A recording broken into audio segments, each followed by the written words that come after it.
A paz do Senhor, meus queridos irmãos, que alegria estar mais uma vez aqui diante de vocês, de todos os nossos queridos ouvintes da CEADEB TV Oficial e também de todos vocês que estão aqui presentes para fazermos mais uma vez o nosso comentário das lições bíblicas de adultos.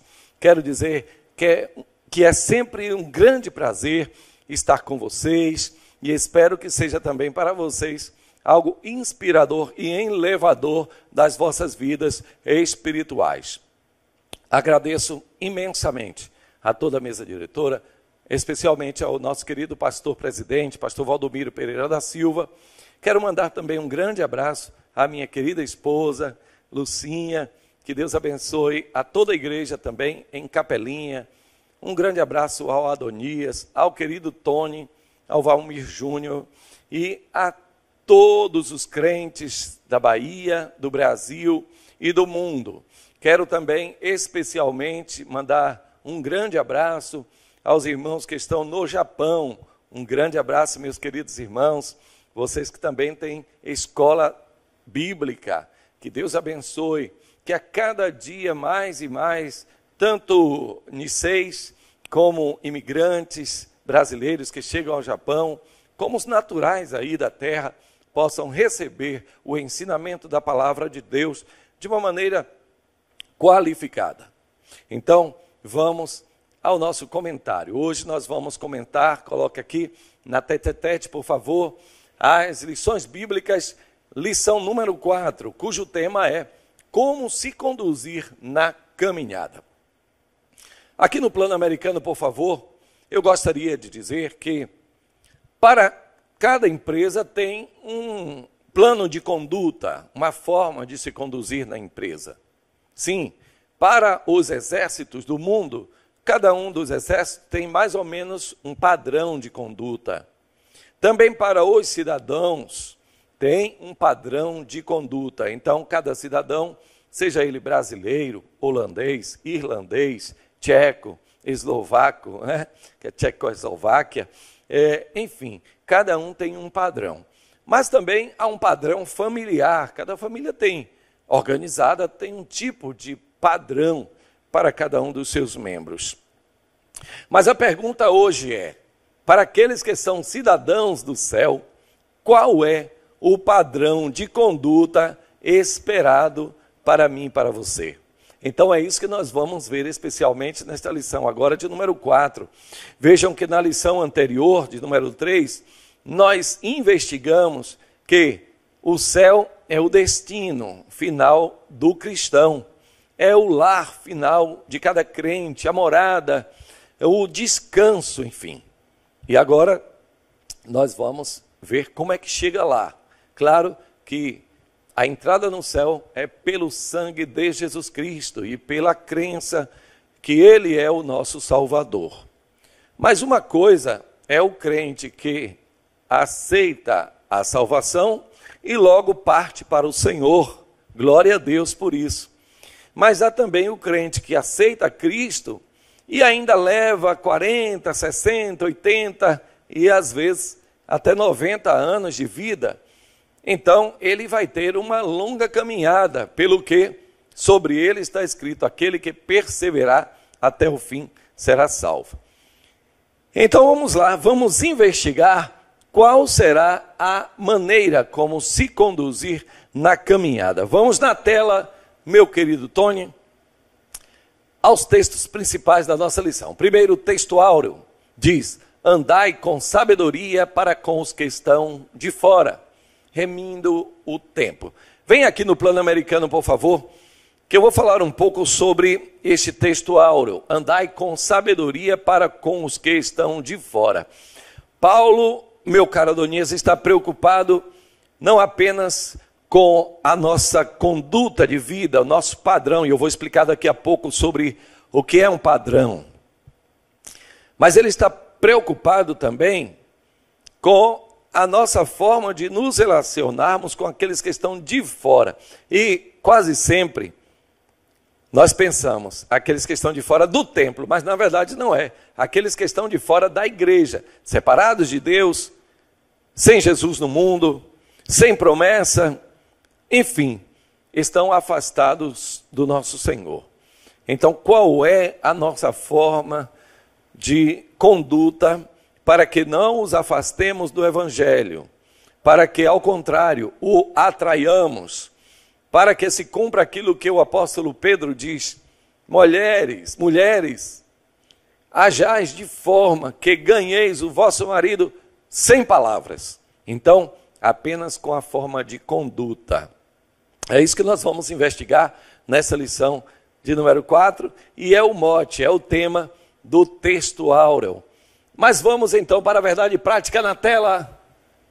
A jornada para o céu deve ser feita com prudência e sabedoria, num contexto de oposição à nossa maneira de viver. Aqui para mim, quando se fala oposição à nossa maneira de viver, quer dizer, a nossa antiga maneira de viver. Antes, vivíamos como quem? Como quem está morto, conforme Efésios, no capítulo 2. Irmãos, se lembrem que antes vocês estavam mortos. Lembrem-se que antes vocês viviam segundo o curso desse mundo. Irmãos, lembrem-se que antes vocês estavam separados da comunidade de Israel, afastados da promessa. Antes vocês tinham um padrão de conduta, ou não tinham nenhum padrão. Era um padrão, por assim dizer, anárquico. Agora não. Vocês têm um paradigma, vocês têm um exemplo, vocês têm um alvo, um farol. Ok? Então, está em contraste. Volta um pouquinho aí, por favor. Muito obrigado. Coloca aqui na tete a tete. Então, o padrão novo, ele está em oposição ao padrão antigo da nossa maneira de viver. Como o mundo tem visto a sua forma de viver? Como as pessoas ao seu redor, no trabalho, na condução, aquelas pessoas que interagem com você, que são de fora, elas têm um testemunho acerca da sua vida? Ou ao contrário, você tem dado motivos para escândalo? A sua forma de tratar, a sua forma de falar, a sua forma de olhar tem sido uma pedra no sapato do Evangelho. É sobre isso que nós temos que pensar. E é isso que nós vamos investigar nessa lição. Vamos lá, o plano aberto. Bota aqui na tela a nossa leitura bíblica em classe.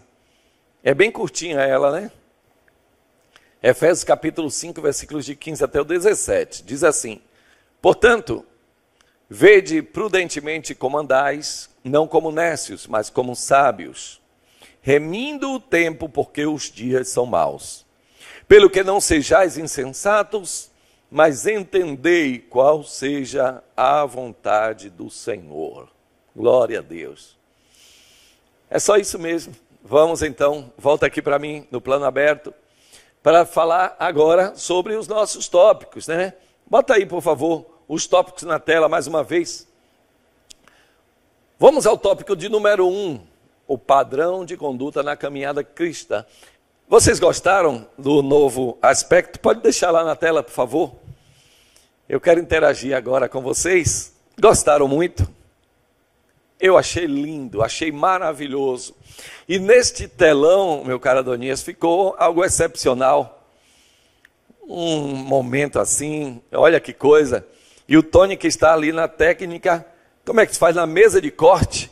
Meu Deus, nem vou chegar perto para não me cortar. Mas fica maravilhoso. Diga aí nos comentários. E você também pode participar. O que acharam? Tá legal? Gostou, gostou, gostou. Que maravilha. Isso dá um trabalho, mas vale muito a pena. E você que está através da Rádio Vox nos ouvindo, saiba que nós estamos sempre renovando. Posso dizer inovando também? Inovando. Inovando nesse sentido, pode ser feito, né? Inovações tecnológicas que auxiliam o ensino. Aliás, meu caro Adonias, aqui na tete a tete, por favor, Tony. Muitas vezes nós pensamos que a palavra inovação ela vem sempre num sentido pejorativo, né? Não, irmão, não vamos inovar. Sim, não vamos inovar o conteúdo da palavra, não vamos inovar, muitas vezes, a forma da palavra, mas os métodos. Gente, nós podemos sim renovar os nossos métodos, né?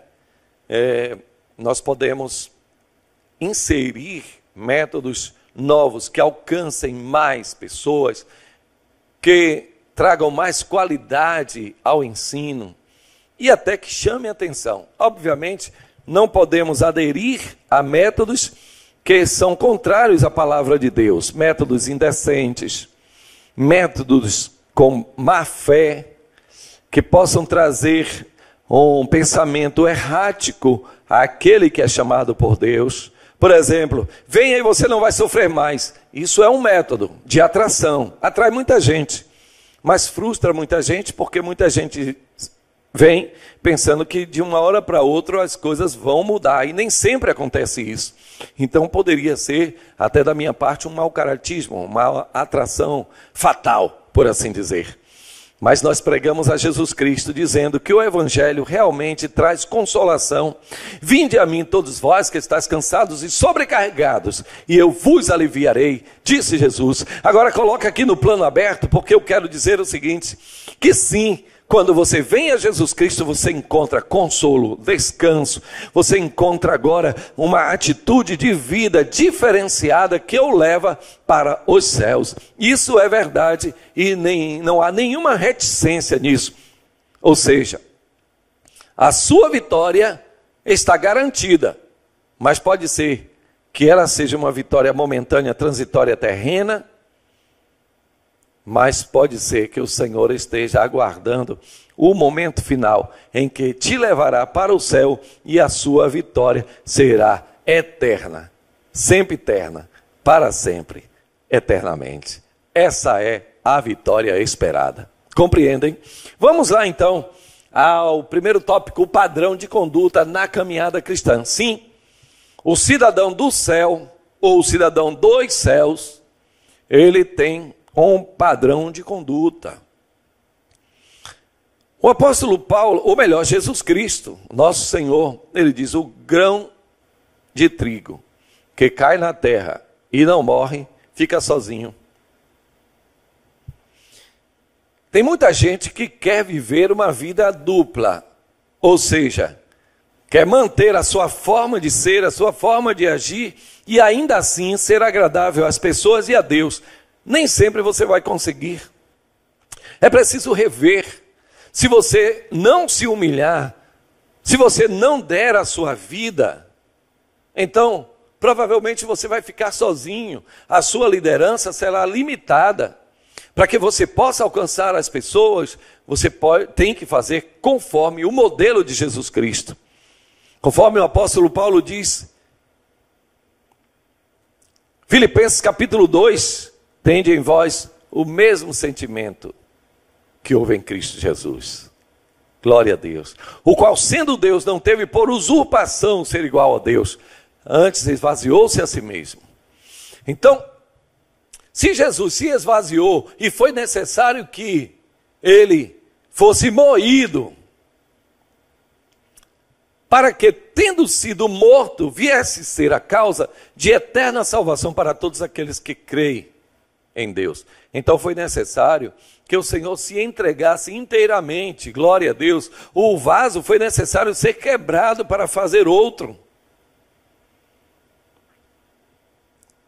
E o apóstolo Paulo, falando aos irmãos em Roma, ele disse, rogo-vos, irmãos, capítulo 12, versículo 1 e 2, pela compaixão de Deus, que apresenteis o vosso corpo em sacrifício vivo, santo e agradável a Deus, que é o vosso culto racional.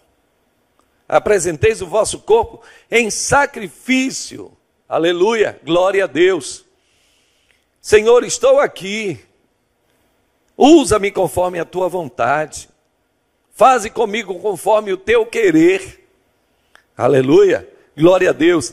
E assim entregue completamente ao Senhor, o Senhor então poderá te usar. Então o padrão de conduta do servo de Deus, da serva de Deus, é um padrão de conduta que infere ou que confirma que você está entregue aquilo, ao modo, à forma, ao tempo que o Senhor quiser. Vamos explicar isso mais direitinho. Vamos investigar, meu caro Tony. O primeiro subtópico é o seguinte: Jesus como nosso padrão de conduta.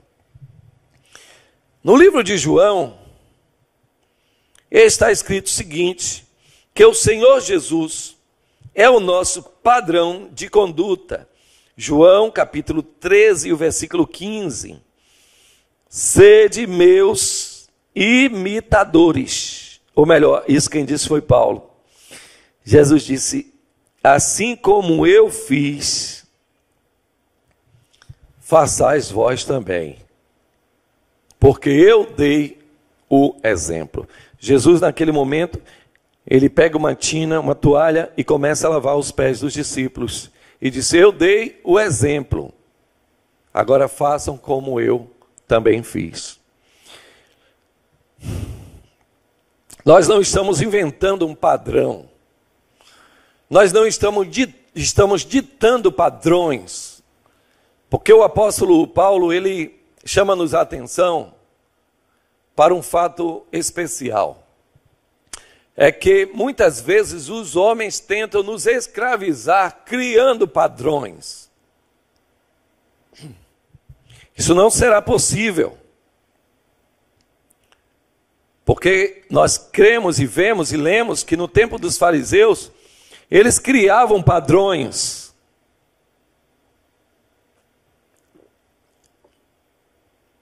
Padrões humanos, costumes, tradições humanas, e queriam juntar, unir a lei de Deus. E o Senhor Jesus, ele foi muito inteligente e cirúrgico na linguagem do pastor Hernandes. Ele disse, vocês querem impor às pessoas um fardo que nem mesmo com a unha vocês querem levar. Vocês são fariseus cegos. Vocês não podem fazer isso, criar tradições humanas para sobrecarregar as pessoas. É nesse contexto que o Senhor disse, vinde a mim, todos vós que estáis cansados e sobrecarregados, e eu vos aliviarei. Tome sobre mim, sobre vós o meu jugo. E agora ele diz, aqui na tete a tete, aprendam de mim, que sou manso e humilde de coração. E então encontrareis descanso para as vossas almas, porque o meu fardo é suave e o meu jugo é leve. Glória a Deus. Meus irmãos, Jesus Cristo deu o exemplo. Ele não é um exemplo fictício. Ele não disse, vão ao mundo, mas ele disse, assim como eu vim ao mundo, eu também vos envio ao mundo. E o Senhor é mais claro ainda, quando envia os 70, ele diz, eis que vos envio como ovelhas, no meio de lobos.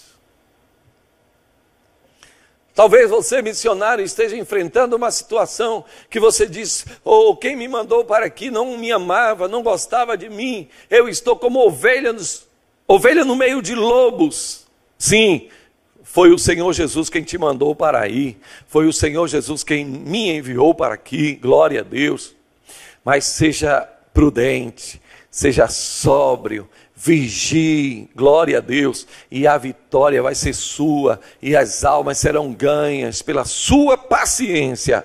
Glória ao nome do Senhor Jesus. Mas vamos aqui na tela ao segundo subtópico, fazendo a vontade de Deus.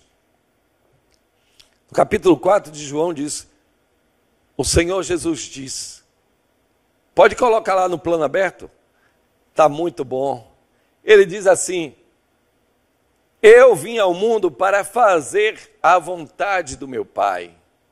Aleluia, glória a Deus. Ele diz também, o Filho não faz nada que não veja o Pai fazer. Ele disse também, o meu Pai trabalha até agora, e eu também trabalho. Glória a Deus, aleluia, glória a Jesus. E meu caro Adonias, quando nós nos reunimos para trabalhar nesse programa de comentários, eu lembro muito do Senhor Jesus, porque ele trabalhava com gosto, trabalhava com afinco. Eu recordo que uma vez ele estava num tanque, e era já passando do meio-dia, da hora sexta, né? E os discípulos vinham com a quentinha e diziam, Senhor, come. Ele dizia e disse, eu tenho uma comida para comer que vocês não sabem. Será que ele trouxe comida? Os discípulos indagaram uns aos outros. Mas ele dizia, a minha comida e a minha bebida, oh glória a Deus, louvado seja o teu nome, Jesus, é fazer a vontade do meu Pai que está no céu. Então, fazendo a vontade de Deus, meus irmãos, é a melhor conduta do crente. Louvado seja a Deus. Alguém pode perguntar assim, aqui na Tete a Tete, quero falar diretamente contigo. Mas, irmãos, como eu posso saber a vontade de Deus? E o apóstolo Paulo diz, não se torne nécio, mas procure saber a vontade de Deus. E ele mesmo diz qual a boa, perfeita e agradável vontade de Deus. É a vontade soberana de Deus, a vontade que ele queria mesmo, a vontade que é o gosto dele, porque tem uma vontade que é permissiva, é daquele filho que diz, pai, me dê. Pai, não é bom para você não agora, mas me dê, meu pai. Tá bom, já que você quer. Aí acontece o que diz em Êxodo, deu-lhes o que queria, mas fez definhar a sua alma. Não, nunca queira esse tipo de vontade permissiva, queira a vontade boa, perfeita e agradável. Senhor, se possível for, passa de mim esse cálice, mas que não seja feita a minha, mas a tua vontade. Glória a Deus. E vejam que coisa interessante, irmãos, porque naquele momento o Senhor Jesus sabia que aquele cálice não sairia dele, ele teria que sorver até a última gota o cálice daquele sofrimento. Mas está escrito em Isaías que ele foi ouvido por causa da sua piedade. O desejo do Senhor, ele foi cumprido no Senhor Jesus Cristo, através da sua própria morte. Que coisa maravilhosa, que mistério glorioso, porque a vontade boa, perfeita e agradável do Pai, ela é cumprida na vida, na conduta dos seus filhos queridos. Plano americano, novamente, por favor. E bota na tela agora. O terceiro subtópico é uma vida cristã bem-sucedida. O que é uma vida cristã bem-sucedida? É uma vida de riquezas? Pode ser sim. Alguém diz, irmão, ser cristão bem-sucedido não é ser rico. Nem sempre, é verdade. Mas é verdade também que o Senhor pode enriquecer os seus servos. Sabe para quê? Para ajudar nas missões. Por exemplo, alguém chega lá na sua igreja, Tony, e o pastor está com um missionário precisando no campo de uma ajuda para comprar um veículo, para comprar um colégio, para reformar um hospital. E faz aquele pedido urgente de ajuda. E muita gente fica, eu gostaria tanto de ter para ajudar, não é verdade? Mas Deus não me deu. Mas chega um irmão que diz assim, o Senhor tem me enriquecido para enriquecer. E eu me lembro de uma certa vez em que o evangelista Dwight L. Moody, ele estava com uma necessidade muito grande, estava soerguendo uma catedral. E ele estava precisando de muitos fundos, ou seja, grana, dinheiro, arame. E ele então foi a um cristão riquíssimo, que trabalhava, ele era dono de muitos navios e transportava víveres para a Companhia das Índias Orientais. E Moody chega então para falar com ele e diz, querido, preciso de uma grande ajuda sua. A obra está assim, mas precisa de um movimento maior. Me ajude. No primeiro momento, aquele homem rico, aquele próspero, disse assim: mas mude, por que você não procura outros? Você sempre vem a mim. E Mude então disse: eu tenho que procurar aquela vaca que dá leite. Eu tenho que procurar aquele que pode me ajudar. E ele então riu e disse: é verdade, você tem um pensamento muito claro. E ele então entra no seu escritório e faz um cheque muito gordo e volta. Quando ele está retornando no corredor, então um funcionário, mensageiro, diz: mestre, olha, tem uma péssima notícia para o senhor. Pode dizer, é ruim a notícia, mas diga. Um dos seus navios sossobrou, afundou no mar Atlântico. E ele fez uma fisionomia muito triste. E pensou. E disse: Mude, dê-me um cheque. E o evangelista, resignado, disse: eu entendo. Você sofreu um grande prejuízo. Ele então pega aquele cheque, reescreve e entrega novamente a Mude. E quando Mude olha, ele vê que o homem acrescentou um 0 ao final. Então, por exemplo, se foram $60 mil de doação, ele colocou $600 mil. E então Mude, quando olha, diz: com certeza há um erro aqui. Ao invés de $60 mil, o senhor colocou $600 mil. Não seria cortar um 0?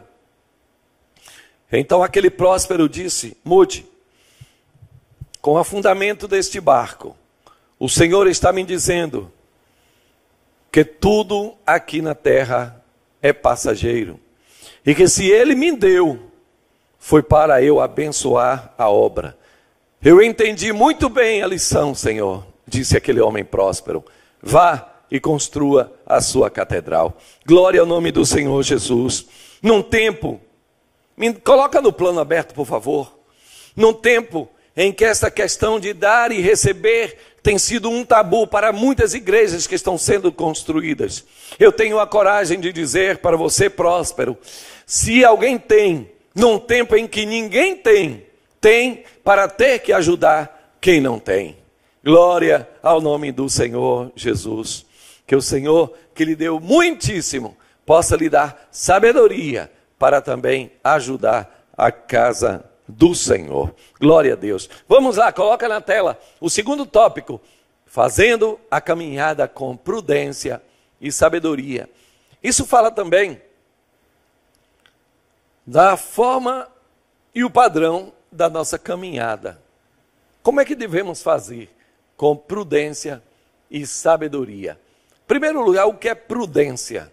O que é ser prudente? Eu estou aqui? Então vamos lá. O que é ser prudente? Sejam prudentes como as serpentes. Prudência é um cuidado à forma como se conduz. Em suma, em síntese, é isso. É o zelo, o cuidado, a sensibilidade com a forma com que nos conduzimos. O apóstolo Paulo, ele diz: aqueles que usam desse mundo, não abusem dele. Isso é ser prudente. Prudente como as serpentes quer dizer paciente, esperando o momento exato para falar, para se exasperar. Mas exasperar, pastor? Sim, há um momento de exasperação. Há um momento em que você vê o zelo da casa do Senhor lhe devora. E você diz: não pode acontecer mais isso. Isso não pode continuar. Porque, meus irmãos, não podemos esquecer que em algum momento temos que utilizar da nossa autoridade espiritual. Veja no capítulo 5 de primeira carta aos Coríntios, no 6, né? Nós temos ali um fato terrível. E Paulo disse, vocês não tomaram nenhuma posição nesse sentido? Eu vou ter que ir aí para tomar essa posição? Desde já eu estou lhe dizendo, lance fora esse homem. Tome uma tendência, gente. Não, nessa hora não pode ser complacente. Porque a complacência aí está no sentido da omissão. Então, a prudência, o cuidado, ele tem que ser revestido também de um sentimento de tempo. O tempo certo para fazer a coisa certa no modo certo. Isso é ser prudente. Subtópico 2, coloca aqui no plano americano, não andeis como nécios. Nécio é assim, ó. De qualquer maneira. Ah, não, irmão, Jesus me guarda.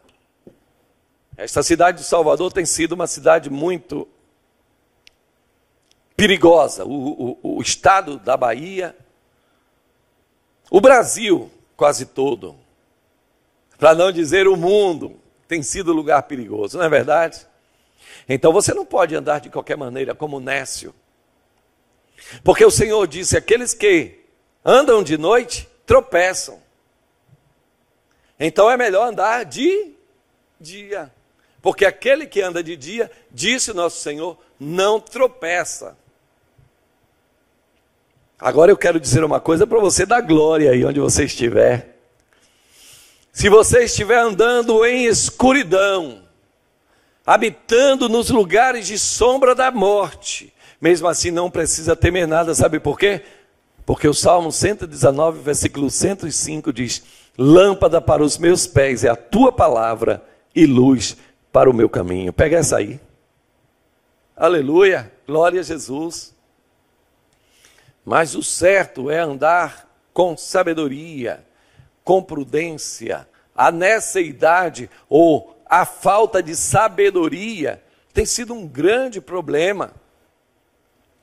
É a irresponsabilidade na conduta cristã. Ah, irmão, mas o direito é meu, a razão é minha. Isso é nessa idade.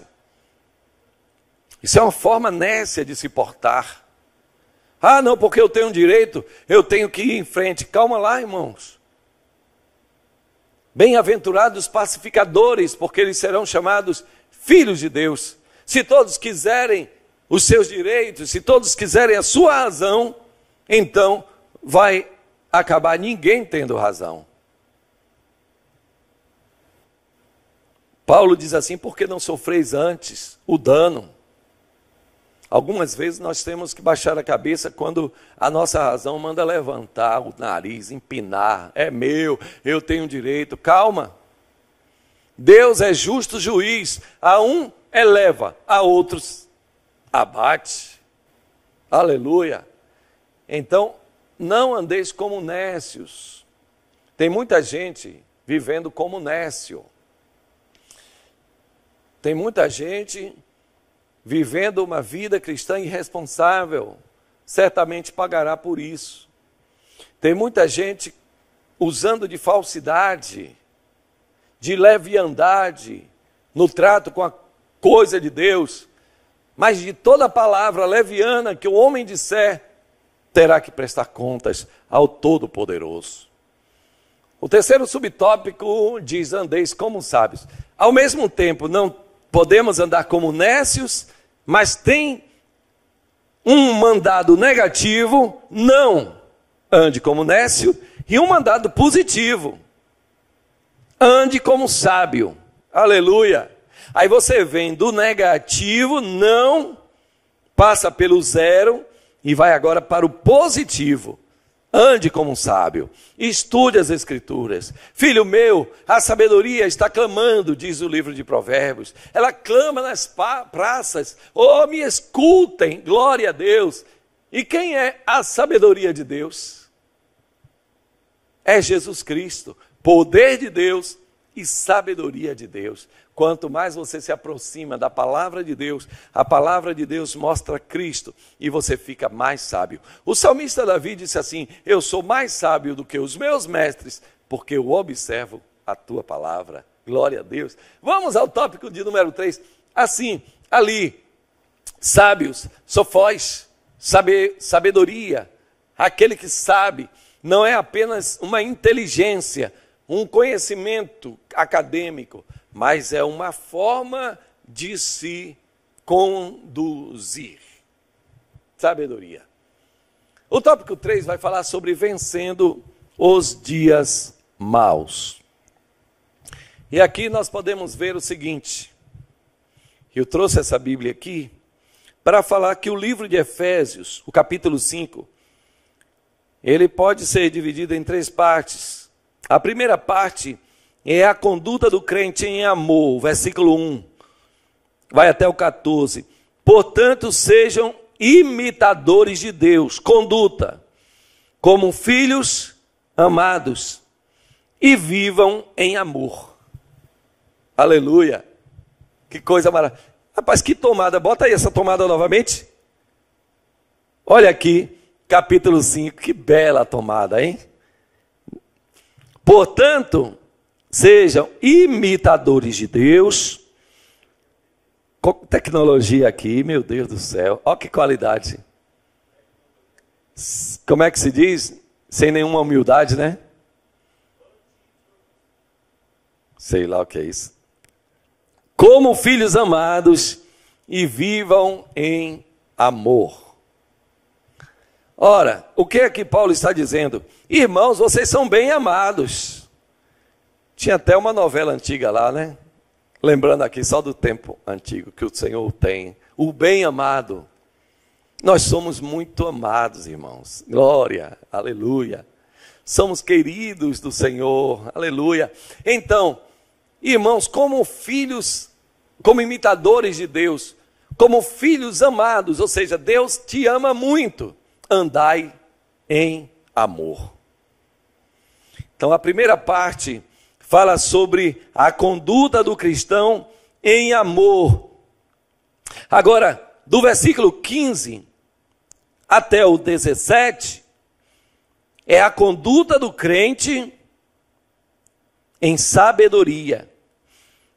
Tenham cuidado com a maneira como vocês vivem, versículo 15. Que não seja como nécios ou insensatos, mas como sábios, aproveitando ao máximo cada oportunidade, porque os dias são maus. Esse remir o tempo aqui, esta linguagem aqui é maravilhosa, viu, meu caro Adonias? Maravilhosa. Aproveitando ao máximo cada oportunidade. Já que o apóstolo Paulo está falando exatamente sobre o testemunho. Nosso testemunho. Vivam como filhos da luz, pois o fruto da luz consiste em toda bondade, justiça e verdade. E aprendam a discernir o que é agradável ao Senhor. Não participem das obras infrutíferas das trevas. Antes, exponham-nas à luz. Porque aquilo que eles fazem oculto até mencionar é vergonhoso. Mas tudo que é exposto pela luz torna-se visível, pois a luz torna visível todas as coisas. Por isso é que foi dito, desperta, ó tu que dormes, levanta-te dentre os mortos, e Cristo resplandecerá sobre ti. Então a conduta tem que ser mostrando, iluminando, oh glória, tanto o bom procedimento como o mau procedimento, expor o mau procedimento. E não perca a oportunidade. Remir o tempo. Remir o tempo. Porque os dias são maus. Vamos explicar um pouquinho mais sobre esse remir os tempos. Primeiro, o que é remir? Aproveitar. Primeiro, aproveitar cada oportunidade. Remir está no sentido de resgate. De amealhar para si, pagando um preço. Mas no caso do tempo aqui, é sofrer o tempo. Numa linguagem mais originária do grego. É sofrer o tempo, quer dizer, saber o preço de cada tempo. Aqui na Tete a Tete, por favor. Você sabia que um dos grandes males do nosso tempo é a perda de tempo? Hoje, com as redes sociais, Quantas pessoas perdem todo o seu tempo diante de uma tela? Muitas vezes gastam todo o seu tempo preciosíssimo diante de uma maratona de série de TV. Ou muitas vezes gastam horas e horas passando a telinha. Muitas vezes em vídeos que pouco edificam, mas poderiam estar lendo a palavra, meditando na palavra, orando sobre a palavra. E você receberia tanto mais de Deus. Você não vê muitas vezes no YouTube grandes pregadores e pregadoras. O Senhor quer te usar também. O Senhor quer que você estude a sua palavra. É tempo de deixar as telas e viver verdadeiramente o propósito de Deus para a sua vida. Amém. Plano americano. Quando eu falo assim, plano americano, é para a mudança de tela. Eu gosto de falar isso, viu? E o Tony? Plano americano. Agora, plano aberto. Eita Deus. Tete a tete. Agora, na tela. Eita, até gritei agora. Quase apertei aqui. Vamos finalizar, irmãos. Remindo o tempo, porque os dias são maus. Aproveite muito bem o seu tempo. Ore para que o Senhor possa lhe dar uma agenda. Para que o Senhor possa lhe dar um cronograma. Ora, de tal hora até tal hora eu vou fazer isso. Ah, pastor, mas eu não consigo nunca. Meu tempo é muito desorganizado. Porque você quer. Mas se você mandar no seu tempo e orar pelo seu tempo e clamar ao Senhor, Senhor, eu quero ter tempo para ler a palavra, eu quero ter tempo para ouvir uma pregação no YouTube, para estudar a lição juntamente com o pastor Cleovaldo, então vai ser bênção. Você sempre vai ter. Ninguém trabalha 24 horas por dia, ninguém viaja 24 horas por dia, ninguém está ocupado 24 horas por dia. Antigamente tinha um corinho lá na escola dominical que dizia 8 horas para trabalhar, 8 horas para descansar, e ainda sobram 8 horas cada dia, cada dia. Eu sei que vivemos em tempos que não dá para cravar 8 horas para uma coisa, 8 horas para outra, 8 horas para outra. Por quê? Porque temos tempo de deslocamento, engarrafamentos, atrasos, não é verdade? Então, nem sempre às 8 horas, as pessoas hoje estão dormindo 6 horas por dia. Nem o corpo descansa corretamente.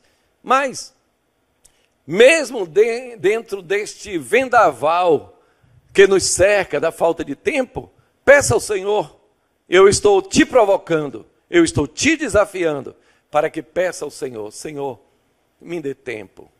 Senhor, me ajude a remir o meu tempo, a cuidar do meu tempo.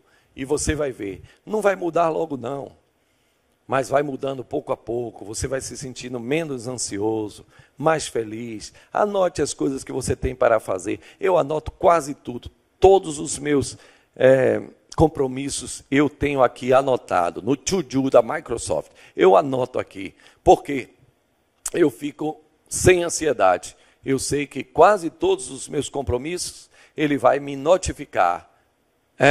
Quando me notifica, 2 horas antes, ou um dia antes, dependendo do compromisso. Se for uma viagem, 3 dias antes, dá tempo de eu me preparar, dá tempo de eu aprontar tudo, e eu viajo, e dá tudo certo para a glória do nome do Senhor. Se você vive uma vida de ansiedade, saiba que muito dessa ansiedade tem a ver com a desorganização do tempo. E agora nós finalizamos. Hoje eu nem vou falar sobre o nosso questionário. Eu vou fechar com esta frase. Remir o tempo significa ter poder sobre o nosso tempo, resgatá-lo e usá-lo com sabedoria para as coisas que são verdadeiramente importantes. Que Deus abençoe a todos vocês. Um grande abraço aos nossos queridos irmãos da Rádio Vox. E até a próxima lição.